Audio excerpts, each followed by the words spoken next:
Hey guys, welcome to Unit 1 Notes D. Today we're going to look at phases of matter. What does it take to be considered a solid, a liquid, or a gas? And what has to happen for you to transition from one level to the other? Before we get into this lesson, I want to warn you that when I ask you questions about this lesson on the test, I'm looking for chemistry-based answers, high school level answers. I know you already know what the change from a solid to liquid is called. I want to know about the energy involved. I want to know about the surroundings supplying or removing that energy. I want to know the stuff I'm about to go over back from you on the test. I'm not looking for the middle school level stuff that you learned already about phases of matter. Now I want to focus on particles. Chemistry is very particle based. So what is the microscopic stuff that's going on? That's what I want to look at when I talk about the transitions involved with the phases of matter. So let's start with a theory to explain what's happening at the microscopic level. So this is a very important theory, one that's going to come up throughout the entire course. It's called kinetic molecular theory. So let's break down these words. Kinetic refers to energy of motion, typically. So kinetic in general means moving. Molecules, molecular, of course means molecules. And then theories, remember theory versus law, theories explain. So I'm going to explain how molecules move using kinetic molecular theory. This theory has three postulates, or three facts behind it. The first postulate of kinetic molecular theory is that all matter is made of a particle. Be it an atom or a molecule, we're looking at particle motion, which is actually really good for us. We don't have to worry about wave motion, which would be more of a calculus-based calculation. We're going to focus on particle motion, which is more of an algebraic-based calculation. So, yay, particle motion. The second postulate is actually the one that's most important today when we're talking about the phase changes. The second postulate says that an increase in heat energy or an increase in temperature is going to make the particles move faster. So we can think of this as a direct proportion. If I increase the temperature, that relates to increased kinetic energy of the particles. If one thing increases and the other also increases, or if they both decrease, like lowering the temperature would lower the kinetic energy, that would be a direct proportion. And this actually comes from the definition of temperature. Temperature is a measure of the average kinetic energy of the particles. So if I'm applying more heat, if I'm increasing the temperature, those particles are then going to move faster. And that's going to affect the spacing between the particles, which is really what makes something a solid, a liquid, or a gas. So this is super important today. A direct relationship between temperature and kinetic energy, or energy of motion, of a particle. The third postulate talks about the mass. And heavier mass, or an increased mass, is actually going to make a slower particle. So if I increase the mass, I then decrease the speed. So this would be an example of an inverse relationship, where one thing increases and the other decreases. I am making the particles move slower by making them more massive, or vice versa.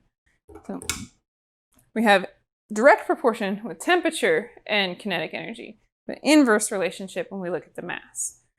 These three postulates of kinetic molecular theory are going to come up over and over again in the class, but especially today, the second one, where we talk about having an increased temperature leading to increased motion of the particles. So kinetic molecular theory, KMT. Now let's look at the three types of phases that exist. If we look at solids, solids typically have a shape that is concrete. It is not changing. So we would say that they have a definite shape. We could also measure their volume very succinctly. So yes, they have a definite volume. There's also a unique physical property that you should know for each phase. And so for solids, I want you to know, based on kinetic molecular theory, that even though they seem to be not moving, for example, this eraser isn't exactly jumping up and down and running away from me, if I zoomed into a particle level, these particles would be vibrating. So only once you get down to absolute zero do you have absolutely no motion. And it's definitely not absolute zero in here. So I know that these particles would have some motion. So what does that motion look like when it's stuck in the exact same shape and volume? that would be a vibration. So solid particles vibrate. Liquid particles, on the other hand, are a little more fluid. Now, do they have a definite shape? Well, picture taking a glass of water and pouring it into a different glass. It would then just take the shape of that new glass. So I would say, no, they don't really have a definite shape. But you couldn't pour water into a new glass and magically have more water. Law of conservation of mass, right? So they do retain a definite volume. So the fun fact that you need to know about liquids is how these particles move over each other.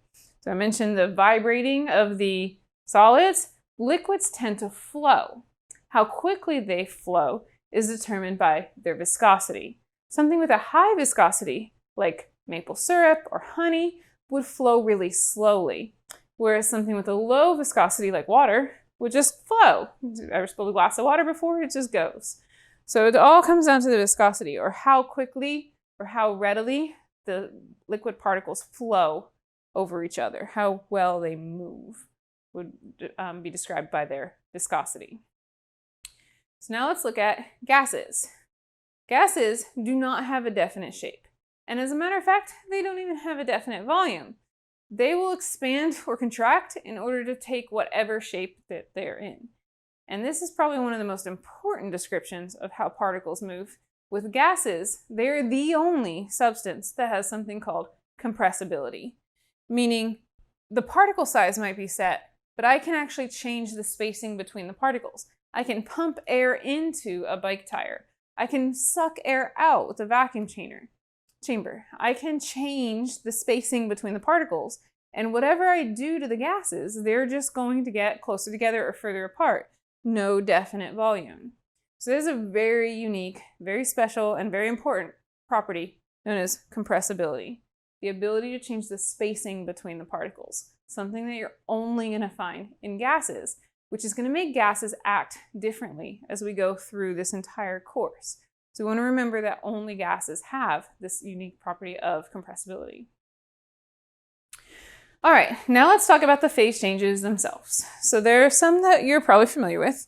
Solid to liquid, of course, we would call that melting. And if we're going from liquid back to solid, that would be our freezing. Going from liquid to gas actually has a couple of terms. So vaporization is actually the correct term to refer to the phase change itself. Evaporation is a form of vaporization, and then there's actually also boiling, which would be liquid to gas as well. And we'll talk about the difference between evaporation and boiling later. But if you're going from gas back to liquid, then we call that condensation. Now going straight between solid and gas, that one a little more often forgotten, a little tougher. So if I'm going from solid straight to the gas, think like dry ice. How like at a Halloween party, there's this ice cube that's just turning right into gas with no liquid in between. Dry ice, no liquid. So we call that sublimation. And if it's going the other way from gas going back into solid, we call that deposition. Think of it as depositing from gas, which is usually like invisible, into the solid. So it's like it's depositing out of nowhere, deposition. An example of this is actually freezer burn. So when you're opening and closing the freezer door, you're actually changing the pressure. And we'll talk about how pressure plays a role in phase changes shortly. And what that's going to do is allow the nice, juicy liquid steak to go from the solid ice that's inside the steak to a gas and come outside of the steak. And then when you change the pressure again, you would then cause that ice, the water vapor on the outside of the steak, to deposit or collect the ice around the outside of the steak. And now you don't have any juicy water on the inside. Now it's all on the outside, which you then brush off when you go to cook the steak. And then you have a not so juicy steak. So that's the idea of being freezer burn, is going through sublimation and deposition, depositing the ice kind of seemingly from nowhere on the outside of the steak because it came from the inside around the outside and went back. So these are our phase changes, and you do need to know the correct terms for each one. But more importantly, and more of our level, is we need to figure out the energy involved in each of these phase changes and whether they're absorbing or gaining energy as they go through these phase changes. So one important thing to remember is a phase change a chemical change or physical change? And remember, we're not changing the identity of the substance. And so that would all be considered a physical change. Every phase change that we just listed is always a physical change. So we're keeping the identity of the substance the same. We're just changing the pace or the speed of the particles. So that means we would need to gain or lose energy in order to change phases. So it comes down to the energy transfer. So energy is defined as the ability to change matter. So we have two different types of processes, an endothermic process or an exothermic process. Now, endothermic processes always absorb energy, whereas exothermic processes will always release energy. And there's a little bit of a trick I use to remember which one's which. I see the EN and think of enter. Absorbing energy would mean he is entering the substance. I see EX and I think exit, which would kind of mean the same thing as releasing. The heat is exiting the substance, it's being released. So you definitely need to know the two apart, and hopefully that little trick helps. Exothermic is releasing energy, endothermic is absorbing energy. So you've got to figure out which process does a releasing or an absorbing, and whether that's considered exo or endothermic. So let's just first look at the change between solid and liquid, our melting or freezing process. The first thing you want to ask yourself is which particles would be moving faster. Remember, the solid particles are kind of stuck in place, but the liquid particles have that viscosity or the ability to move over each other. So those moving particles, if they're moving more, that more kinetic energy would be at a higher temperature. So that tells me that the liquid would have more energy and the solid would have less energy. So now the question is, would going from less energy to more energy require absorbing or releasing energy? And of course, going from less to more would require an increase in energy, whereas going from more to less would require a decrease in energy. Wherever we're increasing energy, we have to be absorbing it, and therefore we would say that is the endothermic process, whereas the freezing part would be the exothermic process. So freezing is exothermic and melting is endothermic, all tying back to the amount of energy stored in the substances.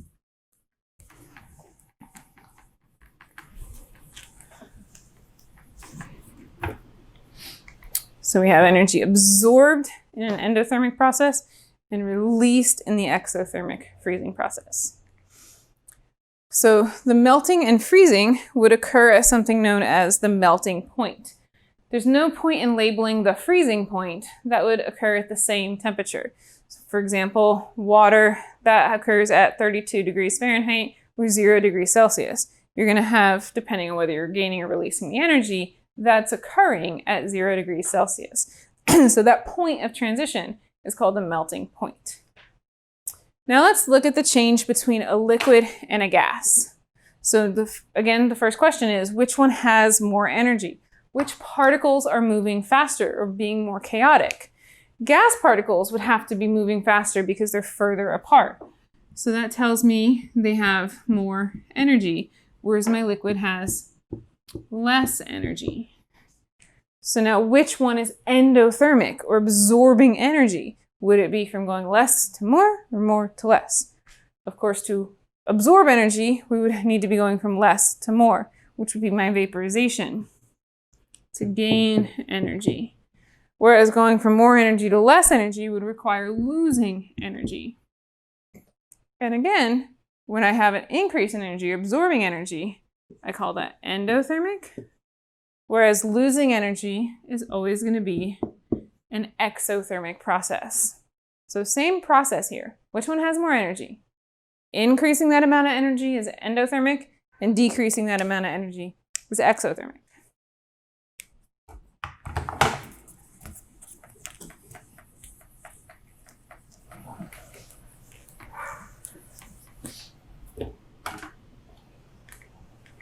So energy absorbed in vaporization, endothermic, released through condensation, exothermic. So, and both of those changes, either way we're going, occur at what's known as the boiling point. So you can get either type of vaporization, evaporation or boiling, and you can get condensation, all happening at the same temperature, depending on whether you're gaining or losing energy. So that temperature only needs one name, and we call it the boiling point. So that would be 100 degrees Celsius for water, or 212 degrees Fahrenheit, I think, for water in Fahrenheit. So one temperature where you're getting either phase change, depending on whether you're gaining or losing energy. All right, so let's kind of put this all together and think about how solid compares to liquid versus gas. How do these three phases compare? Now, solid particles are moving the slowest since they're the closest together, so the lowest energy would be here. And then the gas particles would be the most chaotic, have the most energy, so we'd have the maximum energy here. So basically, as I go up, I would have to be increasing energy. And as I go down, I would have to be decreasing energy. So that explains what's going on with the phase changes themselves. As I go from melting and vaporization, it's an increase in energy. And as I go through condensation and freezing, it's a decrease in energy. Now the catch is, what we've been describing is only for the particle itself. Now I want to take this up a notch. Where is this energy coming from or going to? Is it possible for the energy just to disappear into thin air or magically appear and infuse into the particle out of nowhere? Of course not, because of the law of conservation of energy. That energy has to come from somewhere or go somewhere. And so we have to consider the surroundings when we talk about this energy. For our endothermic substances, where we're going to be absorbing energy, the surroundings would need to provide that energy. On the flip side, for my exothermic processes, where I'm losing energy, those surroundings would then have to take it. It would have to absorb that energy. So we see kind of a complementary process here. Whatever the particle is doing, the surroundings will do the opposite.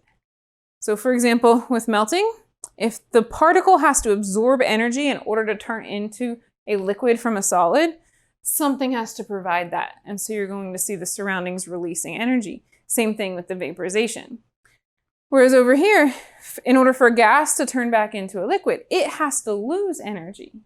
And in order for it to lose energy, that energy has to go somewhere. It's going to have to go into the surroundings. And then same thing with freezing. To go from a liquid to a solid, the surroundings would have to absorb that extra energy in order for the particle itself to calm down or start moving slower. So the surroundings are complementary to the particle itself. It does the opposite. This is the law of conservation of energy.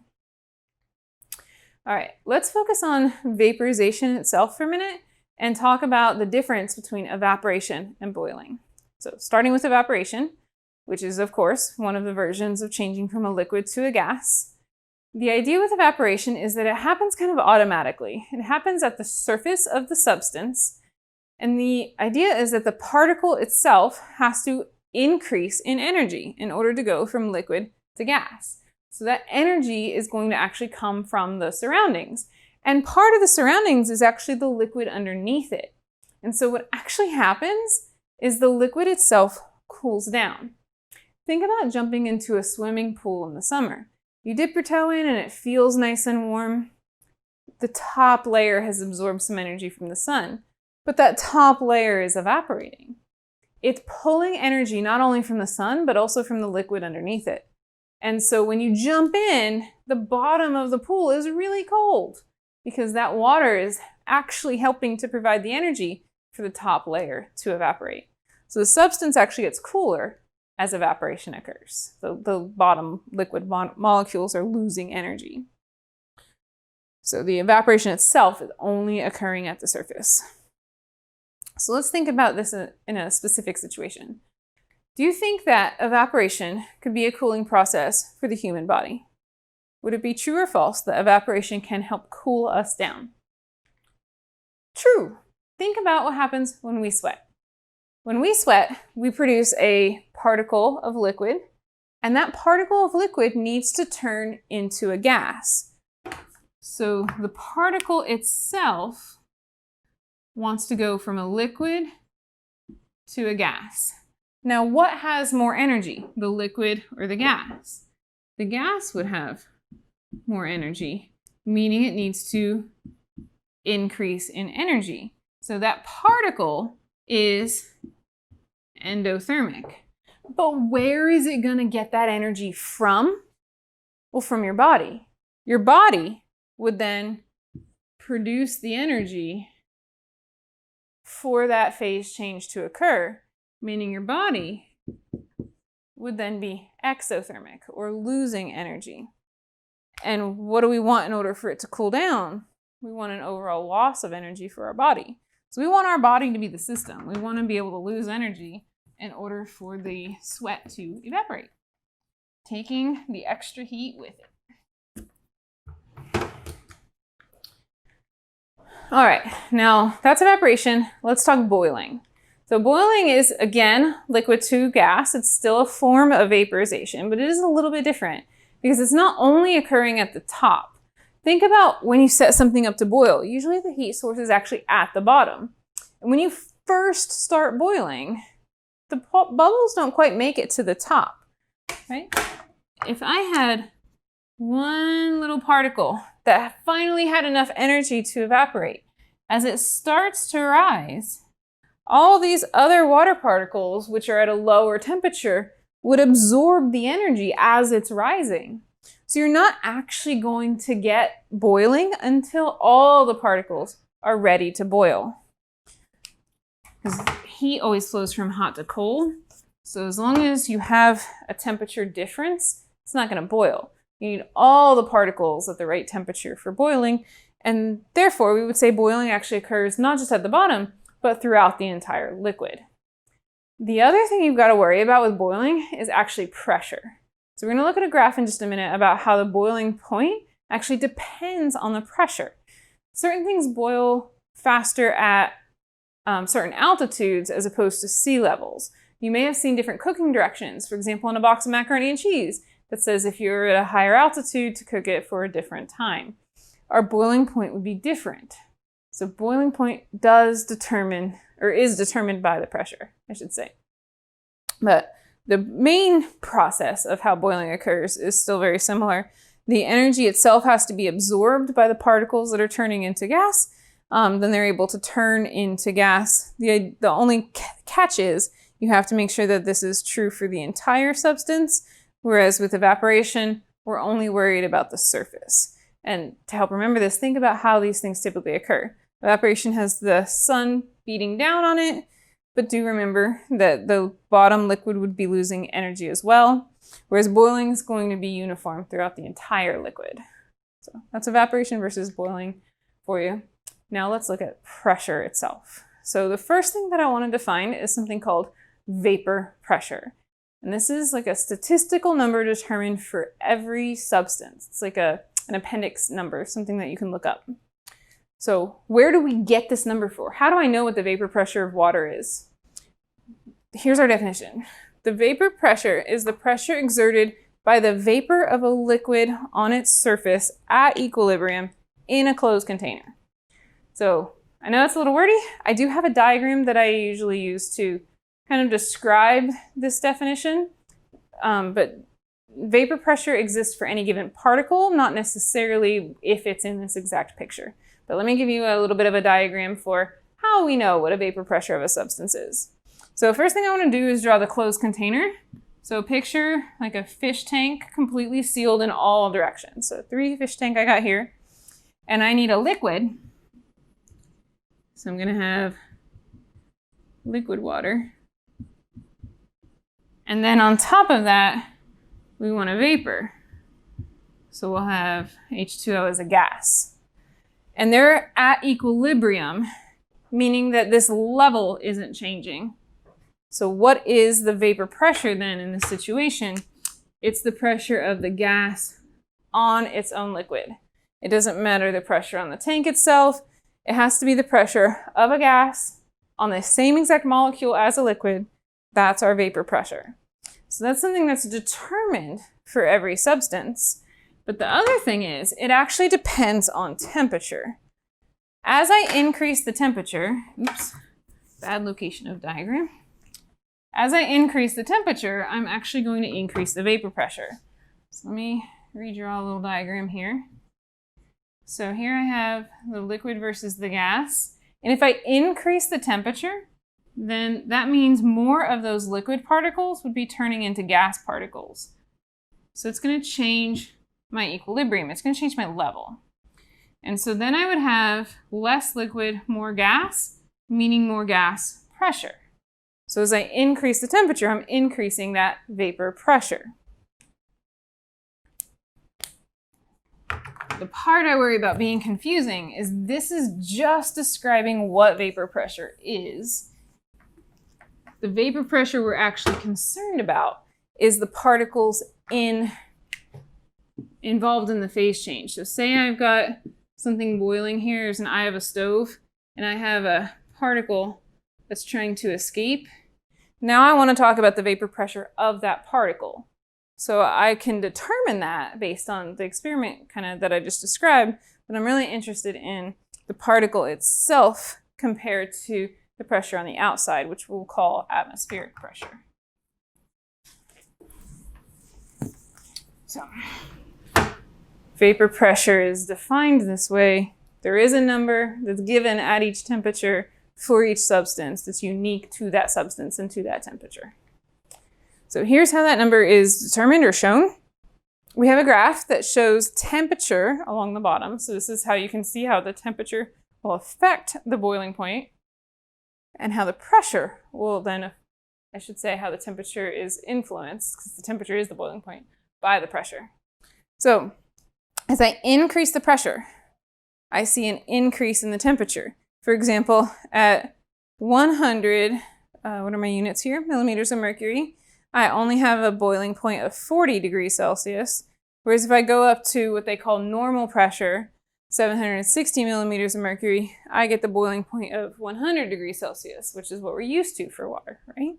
But if I cut that in half, down here around 400 millimeters of mercury, then I have a drop in temperature where I could actually get the water to boil at 70 degrees Celsius and all different variations in between. So the implication here then is actually that if I drop the pressure enough, I could even get water to boil at room temperature. It's all, the boiling point is all pressure dependent.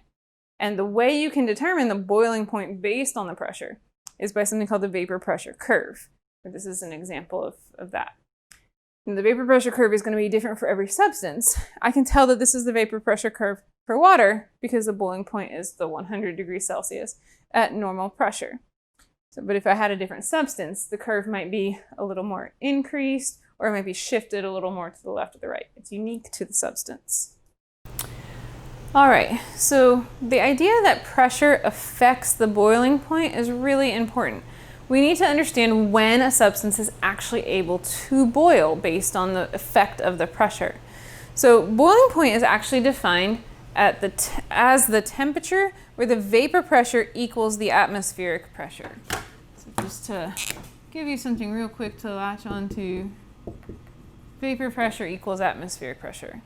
When that occurs, and only when that occurs, can the bubbles actually overcome the boiling. So remember, the vapor pressure was experimentally determined, but it still applies to whatever that substance is that's trying to boil. And it basically needs to be able to break through the surface. Think of it as an escape velocity. In the meantime, I have the atmospheric pressure that's pushing down. These substances have to at least be equal. Not substances, these pressures have to at least be equal in order for the bubble to actually break through the atmospheric pressure. If the atmospheric pressure is greater, the bubbles can't break through, they can't boil. And if the substance has a greater vapor pressure, well, good for it, it'll have no problem boiling. But if they are at least equal, that's the temperature where you're going to start boiling. Once those two are equal, vapor pressure equal to atmospheric pressure.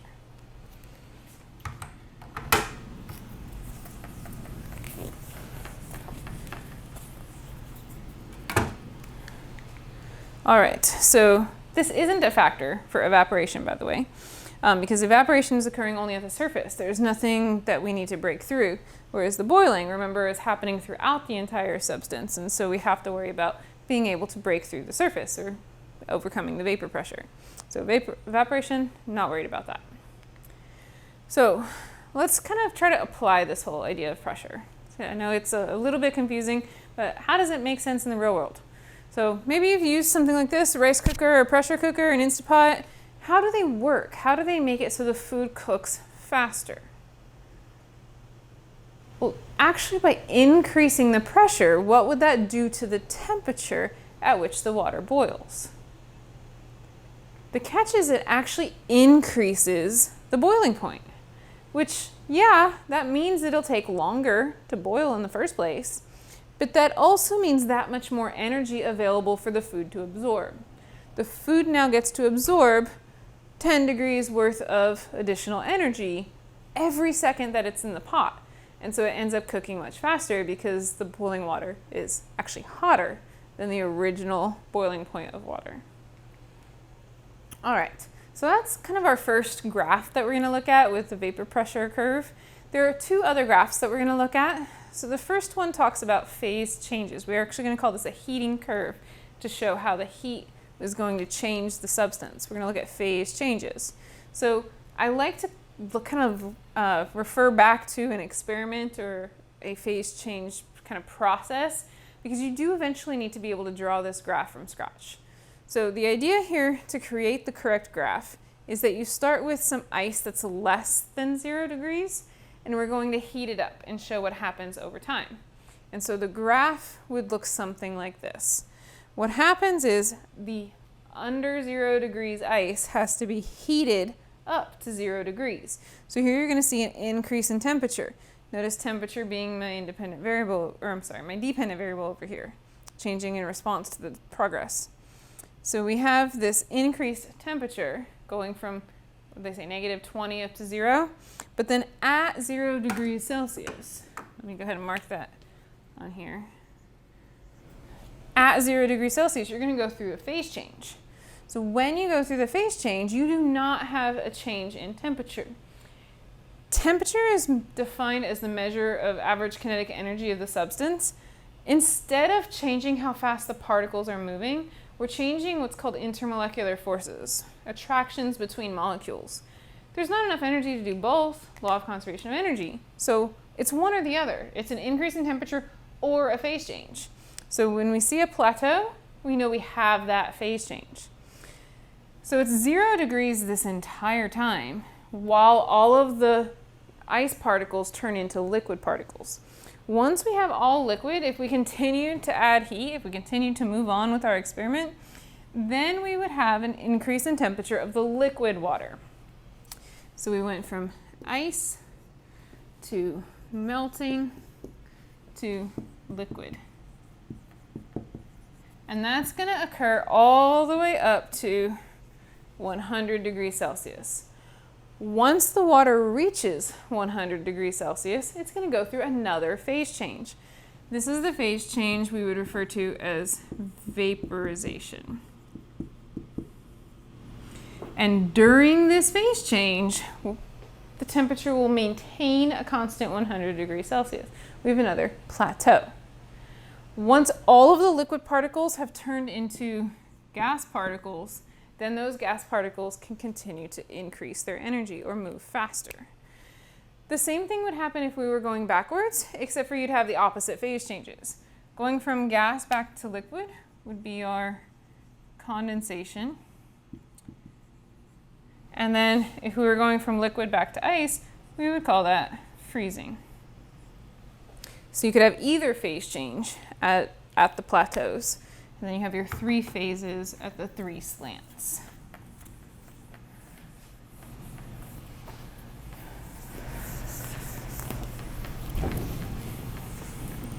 All right. So melting and boiling, our phase changes are always at the plateaus. And same thing with the other phase changes, the freezing and the condensation. And then you have your solid, liquid, gas at your 3 slants to show that the temperature is increasing. So the other thing you have to be able to do with a heating curve is label where the potential energy is changing, where the intermolecular forces are changing, and where the temperature is changing or the kinetic energy is changing. So the potential energy or stored energy, bonding energy, is changing during the phase changes. The particles are getting further apart. The intermolecular forces or attractions between the particles are changing. So it's the potential energy that changes at the plateaus. Think P for plateau, P for potential. Right? Then the kinetic energy is changing at the slanted lines. Think about how temperature is defined as average kinetic energy. When we get a change in temperature, we get a change in kinetic energy. So this would be our kinetic energy changing on our slants. So you have to know which type of energy changes in which place. Okay, last graph is known as a phase diagram. And so this is going to demonstrate the relationship between temperature and pressure and explain how that affects what phase we are in at which time. So you do need to be able to label a graph like this. To label which phase is which, I usually focus on the temperature increasing along the x-axis, meaning the lowest temperature would be my solid, ice, if I'm doing this for water. And then as I increase the temperature, I could turn into the liquid water. And as I increase the temperature even more, I would have my gas or my steam. There are also two unique points on a phase diagram that you should know about. In the center here, we have a place where all three phases would theoretically coexist at the same time. We call that the triple point. There's actually a lot of really cool YouTube videos of substances being at their triple point, if you're interested. It's kind of interesting. They're going through like all three phase changes, like one after the other after the other. Then we have up here something called the critical point. So the critical point is kind of our maximum temperature versus maximum pressure area, and beyond that we have our supercritical fluid, something that's not very stable. You also need to know the name of each of these lines. So let's look at another graph here. One second. So with these lines, the first line representing the change between ice and water, representing the phase change of melting or freezing, is called the melting curve. We don't have to also name it the freezing curve in the same way we just called it the melting point and not also the freezing point. It's just understood that those phase changes would occur at the same point, the same temperature, pressure, coordinates, regardless of whether it was gaining or losing energy. Then we have the sublimation curve. So again, whether it's going through sublimation or deposition, we just call it the sublimation curve. Now this one is kind of interesting, going back and forth between steam and water, gas and liquid, where our boiling point was, right? That would actually be our first graph. Our first graph was kind of a cutout of this. It's our vapor pressure curve. So it kind of has a unique name when we're talking about the boiling point. The vapor pressure curve is going to represent your boiling, evaporation, and condensation temperatures dependent on the pressure. So we have these three things. So let me back up just a second. I did want to talk about how the phase diagrams are different from substance to substance, same as the vapor pressure curve was different from substance to substance. Water actually has a unique shape. Most diagrams look like this one over here, where the Y is kind of more forward. It's only water where it's only water where the Y bends backwards a little bit. And this is why if you put solid ice in liquid water, it's going to float. Whereas you would think normally a solid would sink. It's actually going to kind of affect the density here. So it's kind of cool how different substances have different phase diagrams. Another consequence of the phase diagram is how liquid water at room temperature and 1 atm, which is our normal pressure, is going to go through all three phase changes. Whereas if I look at 1 atm here, which is the normal pressure for sea level, I'm only looking at a sublimation curve. I don't see our vapor pressure curve even down here by 1 atm. And that's why you only have dry ice. In order to get liquid CO2, we would have to really jack up the pressure. See up here we're at like 73 atm, which is way more than normal pressure. So we don't have the liquid CO2 in a normal world. We do have all three phases of water in the normal world. So the phase diagram is actually responsible for a lot of the phenomenon that you see around you these days. All right. Last thing I wanted to point out here is your triple point, which we said was in the middle. So that's going to be our letter A here, or letter X over here.